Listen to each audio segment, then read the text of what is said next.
Hello বন্ধুরা, কেমন আছো তোমরা সবাই? আশা করছি তোমরা সবাই খুব ভালো আছো। প্রত্যেক দিনের মতো আজকেও নিয়ে চলে এসেছি বেশ কিছু কিচেন টিপস, যেগুলো জানা থাকলে আমাদের সংসারের কাজগুলো হয়ে যাবে অনেকটাই সোজা। বেঁচে যাবে সময়, পরিশ্রম, মাসিক বেশ কিছুটা খরচও। আর আজকে সেই রকমই বেশ কিছু জানা অজানা টিপস তোমাদের সাথে শেয়ার করবো, যেগুলো দেখলে আমাদের প্রত্যেকের উপকার হবে। চলো তাহলে ভিডিওটা শুরু করা যাক। দেখো বন্ধুরা, আমরা যখন আলু বা কোনো সবজি কাটি, বিশেষ করে আলু দেখবে কেটে রাখার পর কিন্তু অনেকটা সময় যদি জল না দিই তাহলে কালো হয়ে যায়। ঠিক সেরকমই এখানে আমি আলুটা বেশ খানিকটা সময় কেটে রেখেছি, কিন্তু ভুলবশত হয়তো জল দিতে ভুলে গেছি, তাই কিন্তু কালো হয়ে যেতে শুরু করেছে। আর কালো হয়ে গেলে অনেক রকম সমস্যা হয়। আলুটা শক্ত হয়ে থাকে, সেদ্ধ করার পরেও ঠিকঠাক মতো কালো রংটা যায় না। তো এরকম নানান কারণে কিন্তু আলু আমাদের খেতে ইচ্ছে করে না। তো যদি আমরা জল দিয়ে রাখতে পারলাম তো ভালো। আর যদি জল দিতে ভুলে যাই, কিংবা আরো অন্যান্য কোনো সবজি কাটছি, তো আবার উঠে গিয়ে জল দেবো, তাই জন্য কিন্তু যদি জলটা দিতে আমরা ভুলেও যাই, তাহলে এই ছোট্ট কাজটা করব। অবশ্যই জল না দিলেও কিন্তু এই ছোট্ট জিনিসটা দিয়ে রাখলে কিন্তু আলু অনেকক্ষণ পর্যন্ত ভালো থাকবে। তার জন্য এখানে নিয়ে নিয়েছি ১ চামচ পরিমাণ সোডা। হ্যাঁ বন্ধুরা, খাবার সোডা যে আমরা রান্নাঘরে অনেকগুলো কাজ করে নিই, সেই খাবার সোডাই যদি ১ চামচ পরিমাণ আমরা আলুর গায়ে ভালো করে মাখিয়ে বেশ রেখে দিই অনেকক্ষণ পর্যন্ত, তাহলে কিন্তু কালো হবে না। প্রায় ৩ থেকে ৪ ঘন্টা পর্যন্ত তো কালো হবেই না। আর এইভাবে রেখে দিলে কিন্তু আলু সেদ্ধ করার পর যে একটা শক্ত ভাব হয়ে যায়, সেটাও হবে না। জল ছাড়া সুন্দর মতো অনেকটা সময় পর্যন্ত আলু ভালো থাকবে। আশা করছি টিপসটা কাজে দেবে। দেখে নাও পরের টিপস। দেখো বন্ধুরা, এখানে আমি নিয়ে নিয়েছি মুগ ডাল। আর মুগ ডাল আমরা কিন্তু কম বেশি নিরামিষ দিনে খেয়েই থাকি। সহজলভ্য মুসুর ডাল খেলেও অনেক সময় দেখা যায় মুগ ডালটা নিরামিষের দিনে খাই। কিন্তু এই মুগ ডাল যদি আমরা ঘরে ঠিকঠাক মতো স্টোর করে রাখতে না পারি, তাহলে দেখবে বন্ধুরা পোকা হয়ে যায়। তো আজকে ২ রকম পদ্ধতি তোমাদের সাথে শেয়ার করব, যেইভাবে মুগ ডাল রাখলে কিন্তু অনেকদিন পর্যন্ত মুগ ডালে পোকা ধরবে না, মুগ ডালগুলো ভালো থাকবে। তার জন্য কিন্তু ১ম যে টিপসটা শেয়ার করছি, সেটা কিন্তু আমরা অনেকেই জানি না। তো দেখো, আমরা কি করি, ডাল কিনে আনার পর এরকম একটা এয়ারটাইট কন্টেনারের মধ্যে রেখে দিই, যাতে ডালগুলো অনেকদিন পর্যন্ত ভালো থাকে। কিন্তু এইভাবে যখন ডাল রাখবো, তখন যদি একটা ছোট্ট জিনিস রেখে দিই, তাহলে কিন্তু ডালের সাথে আর কোনোদিনও পোকা ধরবে না। তার জন্য এখানে নিয়ে নিয়েছি রসুন। হ্যাঁ বন্ধুরা, রসুন এভাবে গোটা অবস্থায় কিন্তু কখনোই রাখবো না। তো রসুনটাকে কি করতে হবে, এইরকম ভাবে ছাড়িয়ে নাও। আর ছাড়িয়ে নেওয়ার পরে মধ্যেখানে যে একটা শক্ত ডাঁট মতো অংশ রয়েছে না রসুনের, তো সেই ডাঁট মতো অংশটাই কিন্তু দারুণ কাজ করবে এখানে ডালগুলোকে ভালো রাখার জন্য। তো ভালো মতো রসুনের চারদিক ছাড়িয়ে নাও। আর মধ্যেখানে যে শক্ত অংশটা রয়েছে, এই বোটা সমেত শক্ত অংশটাকে এইভাবে ডালের কৌটোর মধ্যে রেখে দাও। দেখবে বন্ধুরা, বছরের পর বছর কিন্তু রসুন ভালো থাকবে। কোনো রকম পোকা হবে না, কোনো রকম ফাঙ্গাস পড়বে না। তো অনেকেই আছে নিরামিষাশী, তারা কিন্তু কোনো রকম রসুনের ছোঁয়াও খেতে চায় না। তো তাদের জন্য রইলো আরো একটা টিপস, যদি কেউ রসুন দেওয়াটা অপছন্দ করে, তো তাদের জন্য এই টিপসটা। এখানে আমি একটা পাত্র বসিয়ে দিয়েছি, পাত্রটা ভালো মতো গরম করে নিয়ে যে মুগ ডালটা রয়েছে, সেই মুগ ডালটা এর মধ্যে দিয়ে দেবো। বেশ খানিকটা সময় কিন্তু ড্রাই রোস্ট করে নেবো। হ্যাঁ বন্ধুরা, তো আসছে সামনেই বর্ষাকাল, আর বর্ষাকালে যে কোনো জিনিস ঘরে রাখলে কিন্তু একটা স্যাঁতস্যাঁতে ফাঙ্গাস হয়ে যায়। তো ডালটাকে বেশি দিন পর্যন্ত ভালো রাখার জন্য যদি এইভাবে আমরা একটু ড্রাই রোস্ট করে নিই, তাহলে ডালের মধ্যে যে ময়েশ্চার ভাবটা রয়েছে বা ভেজা ভাবটা রয়েছে, সেটা কিন্তু খুব সহজেই টেনে যাবে। আর অনেকদিন পর্যন্ত ডাল ভালো থাকবে। আর এইভাবে রাখলে কিন্তু ডালের মধ্যে কোনো রকম পোকাও ধরবে না।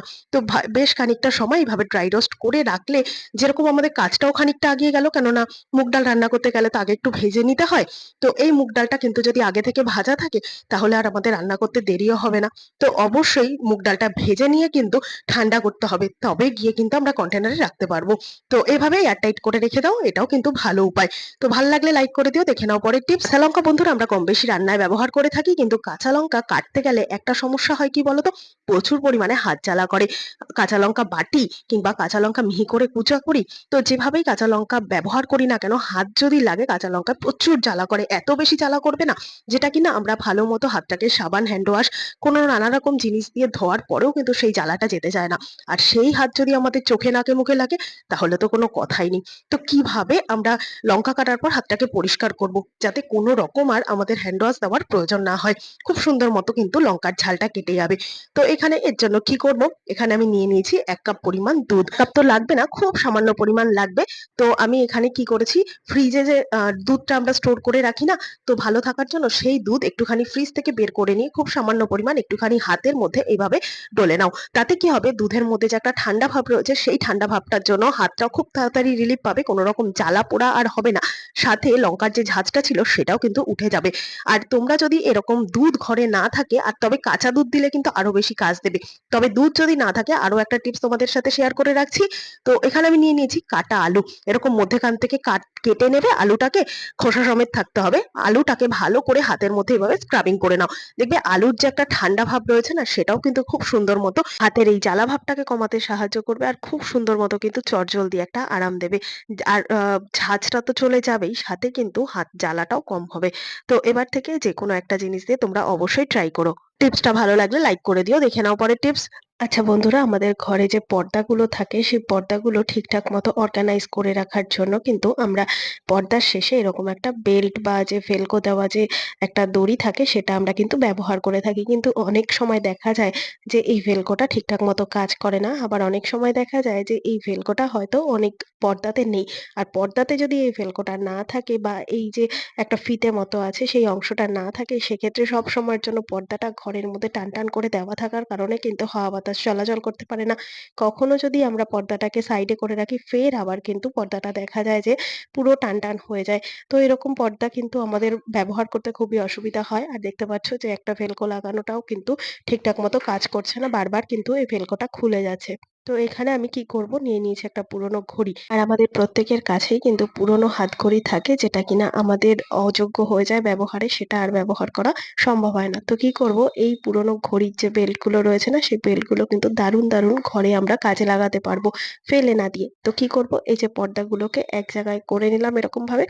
এরপর এই পর্দার মধ্যেখানে যে ফিতে মতো বা বেল্ট মতো জিনিসটা রয়েছে, ওটা যদি না থাকে, এইভাবে সমস্ত পর্দাকে এক জায়গায় করে নিয়ে তারপরেই যে ঘড়ির বেল্টটা আছে এটাকে এই গুলোকে এক জায়গায় ধরে নিয়ে আটকে দিলাম। এতে করে অনেকগুলো সুবিধা হবে। যেরকম পর্দাটা এক জায়গায় সুন্দর মতো অর্গানাইজ করা যাচ্ছে, সেরকম কিন্তু আমাদের পর্দায় যদি এরকম ভেলকোটা না থাকে, সেক্ষেত্রেও কিন্তু খুব সুন্দর মতো এই ঘড়িটা দিয়েই কাজ হয়ে যাবে। আর ঘড়িটা তো আমরা ফেলেই দিচ্ছিলাম।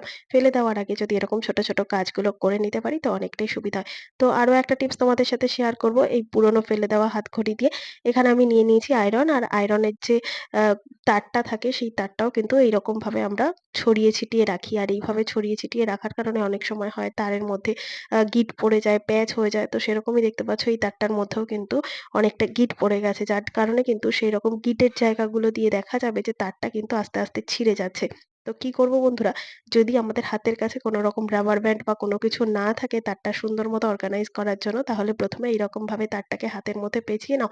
তারপর এই যে ফেলে দেওয়া ঘড়ির যে ফিতেটা ছিল, বেল্টটা ছিল, তো এই বেল্টটাকে এইরকম ভাবে তারগুলো অর্গানাইজ করে সুন্দর মতো আটকে নাও। তাহলেও দেখবে সুন্দর মতো তারগুলো কিন্তু এক জায়গায় রয়েছে। আর তারগুলো ছড়িয়ে ছিটিয়েও যাচ্ছে না, আর কাজটাও করতে কিন্তু অনেকটা সুবিধা হবে। আশা করছি আজকে সমস্ত টিপস তোমাদের কাজে দেবে। ভালো লেগে থাকলে লাইক, কমেন্ট, শেয়ার করে পাশে থাকবে। আমার এই ভিডিওটা তোমরা কে কোথা থেকে দেখছো কমেন্ট করে জানাতে ভুলবে না। দেখা হবে আবার অন্য কোনো ভিডিওর সঙ্গে। ধন্যবাদ।